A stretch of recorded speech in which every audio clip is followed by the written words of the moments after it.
Welcome back to Combat Sports Weekly. Joining us now is one of the best fighters that ever come out of New Mexico, UFC Flyweight Ray Borg. How you doing, man? I'm doing great, man. It's great to be on the show. Yeah, welcome. It's a pleasure to finally have you. We were trying to wait to right before one of your fights, but I mean, there's a little gap between your last fight and then your next one. Any idea yet when you'll be back in there? No, we're just taking it slowly.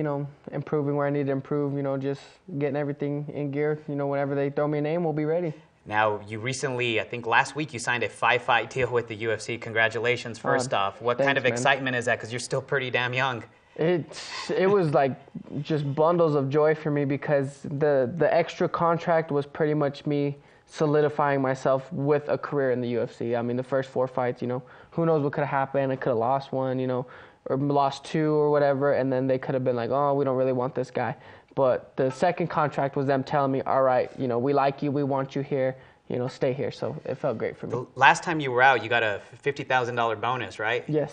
How did that change? Did that change your life for at least the time being? Yeah, well, both of them changed my life. I mean, I got one. That's right, you got 2. My first win, and then my second win. I mean, it did a lot for me. It changed my life. I had a roof over my head, my own roof over my head. And, the phrase I like to use when people ask how it changed my life is, I like to say I can eat shrimp with my ramen noodle now. So, you're moving on up, man. I'm moving on up, yeah, definitely. Do you put sriracha or any hot sauce in this? No. That's too spicy for me. That's too spicy for me. Now, as far as where you grew up, you're from. You went to San John or San Juan. How do you pronounce it? San Juan. And here, the small town of obviously in New Mexico. And what was that like growing up? And of course, I remember you in the past telling me you didn't have such a successful wrestling career there. No. Going to San Juan High School is what actually got me involved in MMA. I had probably one of the worst wrestling careers ever out of my whole family. I'm pretty sure I put my family to shame because they're all big-time wrestling stars, high school state champs, and I did like 2-25 my first year or something like that, my record. So I went to San Juan, and they're like, well, we don't have a wrestling team. I was like, thank God, I don't have to. My family's not gonna hate me forever. And then my stepdad's like, well, they got this sport over here. It's similar to wrestling. Why don't you give it a try? Which was MMA, and that's actually how I met Abel Colum when I was like 13 years old, and just went from there. And Abel Colum, of course, one of the better New Mexico fighters to ever come out of the region. So what was that like being, I guess, kind of under his wing since you are a little bit younger than he is? It was great to have Abel. Abel was like a brother to me. It wasn't just like, helping me, mentor me. Like, we spent a lot of time together. We hung out a lot, and it was just us. It was just me, his brother Jeremiah, and that was just us. And people tripped out because how good we were with just us 3. Yeah, you're pretty open a lot of times, especially on social media, talking about your past and some of the struggles you had financially. So talk about that a little bit, and of course how the UFC changed your life. Yeah, I like to be open about my struggles because my biggest thing is I want to impact especially the youth in a positive way. I mean, my little brother, he's my dude. He's 15 right now, and everything I can do to help him, whether he wants to be a fighter or not, I'm trying to help him, succeed in life. And I struggled a lot to get where I'm at. I was on the verge of being homeless half the time. I barely made money for rent. I mean, my dieting was McChickens for fights because that's all I could afford. That's all I could afford was noodles and McChickens. So that's my, I had to work with that as my fight diet. And, at the time, after I fought, before I fought Nick Urso, I was really like, I had some doubts. I was like, can I actually have a future in this sport because it's eating me up right now? I mean, because at the time I didn't have a solid roof over my head. I was jumping from teammate to teammate's house, and I was just, I'm a fighter, inside the cage and outside the cage. I'm a fight for what I want, and I was like, I'm just gonna stick with this, and it'll all play out for the best. And getting into the UFC, changed my life dramatically. Yeah. Now, as far as the flyweight division, you of course, there are tons of publications that have voted you as one of the top prospects, especially in that division. I don't know if it's too soon to say this, just because you still have 6 fights left on your contract. Technically, is there anyone in the top 10 that you want? No one specific. Well, maybe, but. And who is that?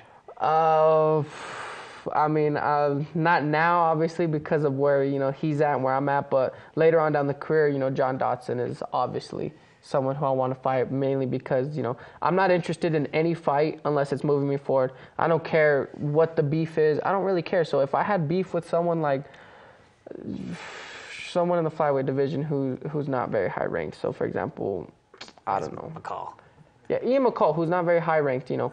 Or for example, I was talking about this with my girlfriend last night, how upset I was that Darrell Montague was 15th ranked and he's lost his 2 UFC fights. If he had beef with me, like hardcore beef, I wouldn't even ask for that fight because he's behind me. I feel like he's behind me. So I'm only interested in fights that move me forward. So John Dodson is a fight that in my career later on down the road would move me forward. So that's the only other fight I'm interested in. Plus, you know, he's a New Mexico-based fighter, and it's always fun to show who's the best in New Mexico. It definitely is to kind of see that talent, and I guess shown, especially from the region.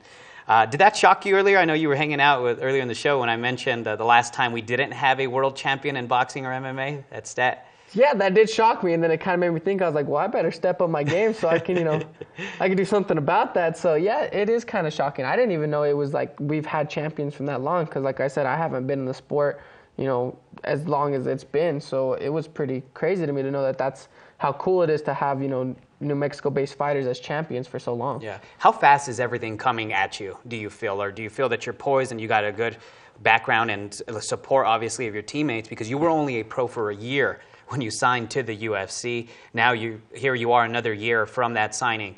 You sign a 5-fight contract to extend, you know, the current contract you already have. How quick is everything coming, and how do you feel with it all? I have to just go with it, man. I have to ride with it because, you know, why would I want it to stop? But it is coming at me faster than I could ever imagine. Like this time, you know, like for Christmas, you know, this Christmas, that time, you know, last year, my parents had to send me money just to go visit them for Christmas. And, you know, now I can splurge and buy them all Christmas presents. And so it's just crazy to see where I've come from, or how far I've come in just a year.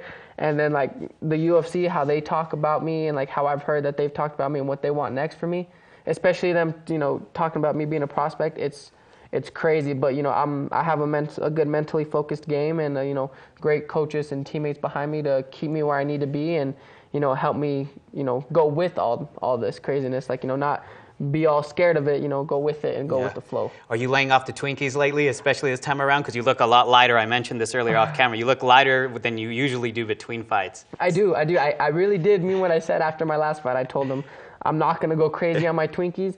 I'm going to keep my weight down so that way I can be ready to fight all the time. And because, you know, I realized that after this last fight, things are getting pretty serious for me. I mean, people telling me, oh, I think you should get a title fight in 3 fights, whatever. And I was like, wow, people really think that? I better, you know, I better get it together. So I had to get my dieting together to where, you know, I stay ready than, you know, having to get ready. So, well, definitely a prospect that you guys want to keep a guy out of. He's, you know, graduated here from high school in New Mexico. He's trained here in New Mexico. So, Ray, best of luck in your next fight. Would love to have you back before your next bout. So, of course, man. Best of luck, and we look forward to your career that's going to last for a few more years at least. So, stick around, join us. We'll talk about Mayweather and Pacquiao. How's that sound? Sounds good, man. Catch you guys after the break.